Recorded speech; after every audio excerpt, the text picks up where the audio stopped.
बिस्मिल्लाहिर्रहमानिर्रहीम। अस्सलाम वालेकुम। कैसे हैं आप सब लोग। ईद स्पेशल में आज मैं सूखी सेवई की ज़बरदस्त रेसिपी लेकर आई हूँ। बहुत ही आसान और इजी रेसिपी है, ज़बरदस्त, जल्दी से बनकर तैयार हो जाती है। हम सूखी सेवई की रेसिपी को स्टार्ट कर लेते हैं। सूखी सेवई बनाने के लिए सबसे पहले मैंने एक पैन ले लिया है और 1/3 कप मैंने इसके अंदर देसी घी डाल दिया है और घी ऑलरेडी मेल्टेड था तो मैंने पैन के अंदर डाल दिया है और आँच हमने खोल दी है बिल्कुल लो फ्लेम। और उसके बाद हम ऐड कर रहे हैं इसके अंदर 150 ग्राम सेवइयाँ। जी हाँ, ये रोस्टेड वाले सेवइयाँ हैं तो हम इसको 3 से 4 मिनट बिल्कुल भूनेंगे हल्की आंच के ऊपर। अगर आप वो बिना रोस्टेड वाले सेवइयाँ यूज़ करेंगे तो उसमें आपको थोड़ा टाइम लग सकता है, ज़्यादा टाइम। ये ऑलरेडी रोस्टेड सेवइयाँ हैं तो हम इसको 3 से 4 मिनट भूनेंगे बिल्कुल हल्की आंच पे। बहुत ज़्यादा हाई फ्लेम पे और बहुत ज़्यादा हम इसको नहीं भूनेंगे वरना होगा क्या, ये जल जाएंगी। क्योंकि जो वाइट वाली सेवइयाँ होती हैं उसको भूनने में टाइम लगता है, जो सेवइयाँ होती हैं उसको भूनने में बहुत ज़्यादा टाइम नहीं लगता। तो हम इन सेवइयों को देखें जी भून रहे हैं और तकरीबन 3 से 4 मिनट हमने सेवइयों को भूनना है। आप देख सकते हैं कि सेवइयाँ बहुत अच्छे से भून चुकी हैं, बहुत अच्छा सा इन पे एक कलर आ गया है। और उसके बाद अब हम ऐड कर देंगे इसके अंदर आधा कप दूध। जी हाँ, मैंने मलाई वाला दूध का इस्तेमाल किया है और आँच इस वक्त बिल्कुल स्लो है। आपने बिल्कुल आँच को कम कर देना है, बिल्कुल मध्यम आँच कर देना है।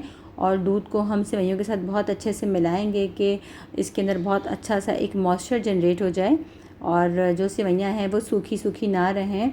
तमाम सेवइयों पे अच्छा सा जो है वो एक मॉइस्चर आ जाए और जो ये दूध है वो सेवइयाँ अपने अंदर एब्ज़ॉर्ब कर लें। और देखें जी सेवइयों ने जो दूध है उसको एब्ज़ॉर्ब कर लिया है। अब हम डाल देंगे इसके अंदर चीनी।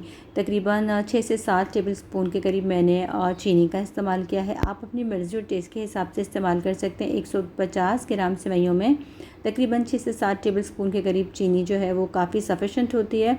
और देखें जी हम बहुत अच्छे से मिला लेंगे। ऑलरेडी हमने दूध भी डाल दिया था और हमने चीनी भी जो है वो भी डाल दी है। दूध ऑलरेडी सेवइयों में अच्छे से मिल गया था और अब हमने इसके अंदर ऐड कर दिया थी चीनी। अब हम इसको बिल्कुल 3 से 4 मिनट के लिए हल्की आंच पर दम दे देंगे ताकि सेवइयों में एक अच्छा सा मॉइस्चर दोबारा से आ जाए। और इधर हम ले लेते हैं तकरीबन पौना कप के करीब पानी और इसके अंदर मैंने जो जल्दी का कलर होता है फूड कलर वो मैंने डाल दिया है और थोड़ा सा मैंने इसके अंदर केवड़ा एसेंस भी डाल दिया था। इससे क्या होता है कि सेवइयों में एक बहुत ज़बरदस्त सी खुशबू आ जाती है। और देखें जी मैंने पानी के साथ जो कलर है उसको मिक्स कर लिया है।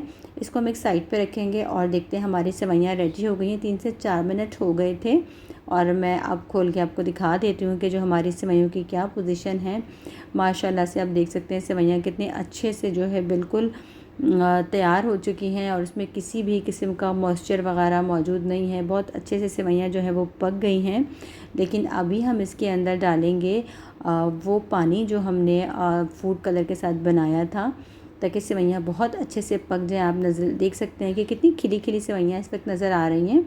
और अब जो पानी हमने फूड कलर के साथ बनाया था ना केवड़ा वाटर के साथ, वो हम डाल देंगे। तकरीबन अगर आपको केवड़ा वाटर नहीं पसंद तो आप स्किप कर सकते हैं और फूड कलर भी, लेकिन फूड कलर से इसका बहुत अच्छा सा एक कलर आ जाएगा। और तकरीबन हाफ़ टी स्पून के करीब चली गई है इलायची पाउडर। आप चाहें तो इलायची के दाने भी इस्तेमाल कर सकते हैं। और देखें जी बहुत अच्छे से हम मिला लेंगे कि तमाम जो सेवइयाँ हैं उसमें बहुत अच्छा सा ये ऑरेंज फूड कलर जो है वो अच्छे से आ जाए। और आप देख सकते हैं कि हमारी सेवइयाँ बिल्कुल टूटी नहीं है, हलवा नहीं बनी, बहुत बिखरी बिखरी सेवइयाँ हैं क्योंकि हमने इसको बहुत तरीके से पकाया है। आपने टाइम का बहुत ख्याल रखना है। और दोबारा से हम तकरीबन 3 से 4 मिनट के लिए बिल्कुल हल्की आंच पर हम दम दे देंगे कि सेवइयों के साथ जो ये पानी है और जो केवड़ा वाटर है वो बहुत अच्छे से मिल जाए, जो कलर है इक्वली सेवइयों पे आ जाए। दोबारा हम खोल लेते हैं और देख लेते हैं माशाल्लाह हमारी जो सूखी सेवई हैं वो बन के बिल्कुल तैयार हो गई हैं। और अच्छे से हम मिला लेते हैं और उसके बाद हम डाल देंगे इसके अंदर ड्राई फ्रूट जो भी आपके यहाँ पसंद किए जाते हैं।